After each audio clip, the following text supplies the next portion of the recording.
Hey guys, and welcome to game number 3 in the Blizzcon qualifiers over in Korea. This time, hey, it's a Protoss! Yes, there is a third race in StarCraft, in case anyone was wondering. This is going to be Next Genius, hereafter just referred to as Genius, playing against his fearsome Zerg opponent, OGS TheWinD. Or just TheWinD, or possibly just Wind, I don't know. It feels a little weird calling someone just Wind, you know, and Wind does this. But, I don't know, kind of ninja-ish. I can see it. I can do it.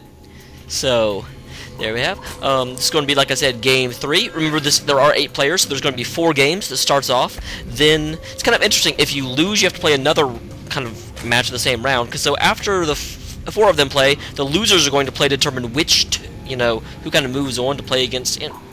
It's weird.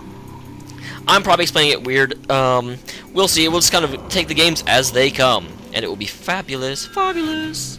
It does look like TheWinD is going to be sending his Overlord in the correct direction. This is Lost Temple, of course.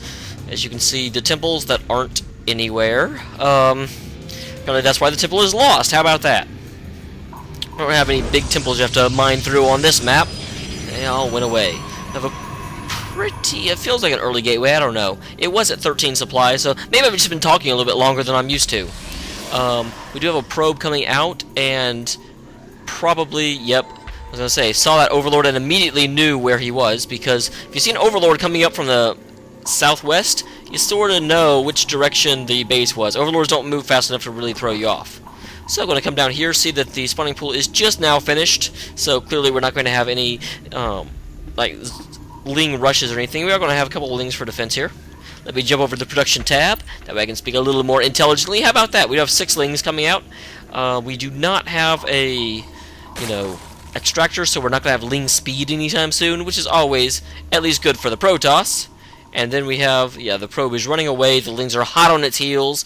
And also, as the probe leaves, he's going to go ahead and throw down expansion. Probably do a little bit of posturing here. Act like he's going to put on some early pressure, see if he can get anything done. We do have a Zealot standing right there in the gateway, so he won't be able... He might be able to pull off a run-by, but I doubt... yeah, he actually... Yeah, go for it. You made it. You made it! So we can get in here. 5 Lings against the Zealot aren't going to do too much. They may take out a probe or 2. That's about the most I can hope for. There's 1 probe down. Come on, come on. What's going to happen? What's going to happen? What's going to happen? Looks like, yeah, at this point, honestly, this is the sort of macro battle. You want to keep your opponent doing a lot of things. You don't want to spend too much time yourself, but you don't want to just lose your Lings either. I'm a little surprised that he's not, because all those things could have taken on the Zealot, but he doesn't want to do that. We do have the Cybernetics Core and a second gateway coming up, which is a little surprising. I'm a little curious whether that gateway will stay up. It looks like it will, because it's pretty far down the, progression bar. So it looks like the gateway will actually stay up. The reason I'm a little surprised is that he's actually, like, allowing, Genius to see the 2 gate. Or Genius is allowing TheWinD to see the 2 gate, excuse me. So, you see, that's something I would try and hide, although I'm always a strong, like a big fan of hiding my tech. Keep my opponent guessing. Make them, basically, the more tech you can hide from your opponent, and whoa, why am I lagging? Stop lagging, computer. I don't like this. Please? Okay, there we go. I don't know what that was about. That was kind of weird. But, yeah, the more tech you can hide from your opponent means your opponent's going to have to react to the things you're not doing. If your opponent has no clue what you're doing, then they have to react as if you were making Dark Templar, and as if you're making, Void Rays, and as if they're making all sorts of stuff. So they have to account for those possibilities unless they have enough of a scout to say, no, he's not doing that. So, something I always like to do. Of course, we do have this Zealot standing here and watching the place. We do have some sentries coming out over here. So, parasentries, these sentries are going to mean the death of the Zerglings, and seriously, computer, stop 1 second. I'm going to go ahead and pause it and let my computer stop freaking out. Sorry guys, don't really like doing this to you, but freaking out computers are also bad. So, that's all, and my computer's still freaking out. There it goes, finally. I'm going to check my graphics and see what's going on. It's weird, it did this in game 1 of the first set, whenever I was casting top versus, who was he playing? Maka Prime. And then after that, it's like my computer was like, oh, okay, he's casting, never mind. And it was just fine after that. So hopefully that was my computer's just kind of twitchiness over the fact that I was casting. So this is done. We do have just starting to saturate the expansion over here. I don't know. It feels like that's a little late. Maybe that attack didn't go on for quite as long as it did, but I feel like there should be more going on down here. We do have the queen up. We're getting a lot of stuff out. But it's just, you've got the expansion up. You could really start leaning on him with the power of your expansion, but the problem is you're not in a position to really do that because your expansion isn't doing anything yet. Building a hatchery and then not saturating it, you're better off just not building the hatchery. A lot of people know that, but just in case you don't, I'm here to advise. We have a spine crawler up, which is not a bad move. I mean, like you can see, there are a number of troops out here in front, so he could have made an attack. But it is a little... I usually don't see the spine crawler go down until after. We do have a probe over here. You also control this one.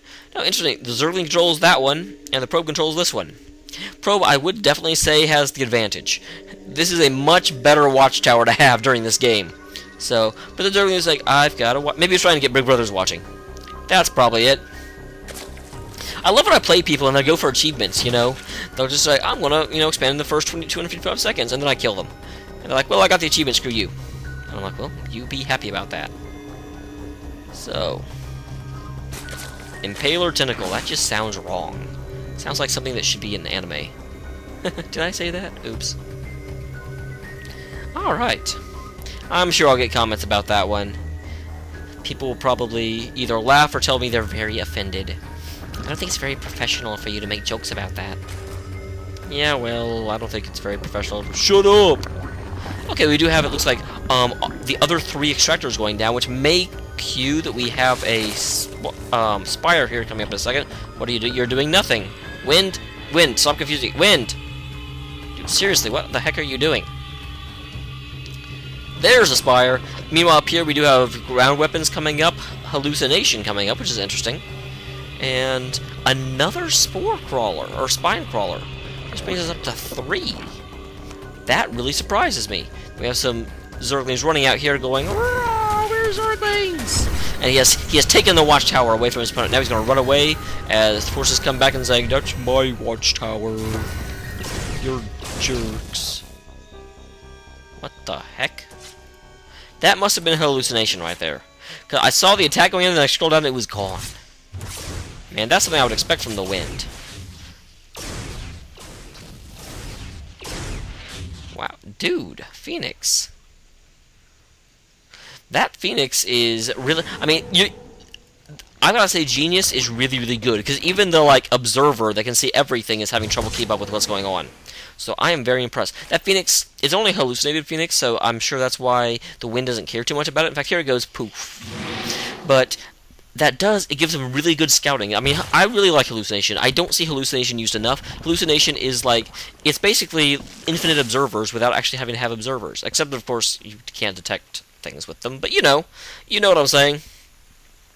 The Phoenix also seemed really fast. They upped the speed. I don't remember Phoenix being that fast. Although I am watching this on faster, so maybe I usually play on... I don't know. I thought I usually played at this. Oh well. We have a photon cannon coming up here next to the extractor. Or the Nexus, that's what it's called. Extractor is a Zerg thingy. But just to watch out, he sees that spire. He wants to make sure to defend himself against possible Muta harassment. Does he have some coming up here as well? Not yet, he doesn't. Although he'll probably drop some pretty soon, because the spire is done. And there are... well, a Muta. Good job. Meanwhile, I have a very good attack coming in here. I do not see enough forces. I mean, he's really depending on these spine crawlers to push him back, but I don't think they're going to do it. There it goes. He's down to 2 spine crawlers out of his 4. It's like his drone drive to come up off the line in order to try and take these. We do have force fields coming down to keep the Zerglings and the drones back a little bit, make them, only come from a couple of angles instead of being able to pull off the surround. We do have, it looks like, another one of these came up. I'm not positive, but it looks like it's going to go right down again here. So there are no more base defenses. It's just Zerglings and drones against the massive... Protoss. Although one advantage that the wind has is that there's not enough zealots here. There's a lot of stalkers, there's a lot of sentries, but not very many zealots. And stalkers and sentries are not the best against Zerglings. But it does look like he's going to get in here. He's going to be able to hit this expansion. He's going to... yeah, the expansion's going to go down right here. So that's a huge, huge blow to the wind. The wind lost all of the drones he had down there, and he even lost the hatchery. So this does mean this is going to give a very... Genius has a very good advantage at this point, because Genius still has his... and look at that saturation. Good lord, look at all that. So, whew. Don't get called to do that very much. That was my Micro Machine's voice. We do have the Zerglings coming in. The Zerglings may run up here behind, be able to hit the sentries, but no, it looks like they're just going to put themselves... He is trying to get out the front doors, kind of simulate some pressure, see what he can do. Meanwhile, he is expanding up here to the top. And that will be very, very effective, you know, if it's not scouted. Because, of course, the Genius knows that he just took down this expansion right here, and so he's really crippled him. And if he doesn't see expansion come back up, you know, assuming it's believable, if an expansion never comes back up, he's going to know something's up. He's going to start scouting on the map and say, okay, where is his expansion? He didn't just not expand again. He's not that bad. So, we do have the Stalkers and the Sentries coming back out here. Interesting move, frankly. I've seen enough Zerglings running around the map. I wouldn't really want to do this myself, because, you know, again, Stalkers and Sentries just aren't... Sentries are okay against Zerglings, because they can cut off their access. But Stalkers are very, very weak, and if Zerglings get up on you, then even Sentries are bad. But it looks like he's going to come up here to protect against possible mutas. He has one cannon in his main. Not enough, I feel, although there's only a couple of mutas out on the field. Here, we're still on the production tab. Let's check out the armies real quick. So, it does look like he has a total of 5 Mutalisks and 29 Zerglings. 29 Zerglings! Versus 3 Zealots, 13 Stalkers, and 6 Sentries. I still feel that's just not enough Zealots. I mean, when there's this much of a heavy Zergling build, I would get a lot more Zealots if it were me. We have the armies kind of moving around the middle. Looks like he was moving up to see what he could see, but then he saw the Zerglings running in and was like, oh, I'd better pull back. You know, if those Zerglings get into my base and I'm not there, they're going to cause a whole lot of damage. Meanwhile, we still just have Lair Tech. We haven't started to go up to Hive yet. Just because of all these Zerglings, I'd expect him to try and go to Hive before too much longer, just because get the Adrenal upgrade. And there's the attack coming in. The Sentries were not there with the shields, although thankfully they were able to kind of occupy this ramp right here. And, you know, fighting on the ramp is very bad for Zerglings because you can only target this first little bit, but meanwhile the whole ramp is firing back at you. So, very good place to engage. I'm not really sure why he pulled back. Meanwhile, though, we do have mutas up and towards the top, and mutas are really, really good against Stalkers. It looks like between the Zerglings and the mutas, these Stalkers are not going to do a whole lot this match. Meanwhile, he's going to run in here, take out what he can while they're gone. He is trying to get more photon cannons up, and it looks like he's not going to get too much done before the Stalkers come back home, unfortunately for TheWinD. Genius, meanwhile, is quite happy with this little exchange, because he didn't really lose anything. I do feel that TheWinD made a little bit of a mistake there. He shouldn't have revealed his mutas. He just sort of floated around and come in this way and just absolutely caught him out of position. Didn't quite do that, unfortunately. Meanwhile, mutas are still flying around doing what they can, taking out this kind of perimeter defense. They're not really defense, they're just pylons, but they give a little bit of an early warning whenever the mutas show up, which is always good. Meanwhile, I will say that TheWinD is doing a very good job here. He's pushing up. I mean, every time Genius tries to come up here, there's the threat of mutas back home. So, but now he's split up his army, he's able to move here. This may have been a mistake, because yeah, the Zerglings will come in from all sides. There go the shields coming down in order to make it harder for the Zerglings to get in, but there go all the Stalkers. And with the Stalkers dead, that's going to be disastrous for the Sentries. Or, sorry, backwards. With the Sentries dead, the Stalkers are just going to die to this, because the Stalkers are not great against mutas, they're not great against Lings, and all they've got left is Blink to keep them alive. So, this should be able to... there were enough of these that they were able to push that back, but really only because of the cannon support, I feel. Meanwhile, it looks like this attack up here has been pushed back, or at least, you know, they didn't go in. Did he take it out? Yes, okay, it wasn't pushed back, it was successful. Big difference there.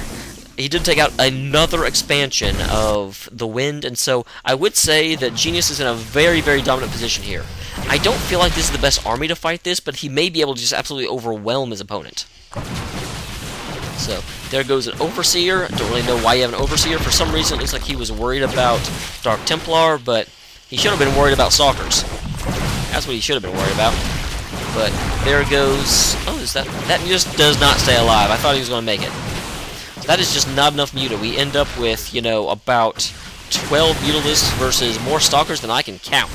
But this thing tells me there's 29 of them. So...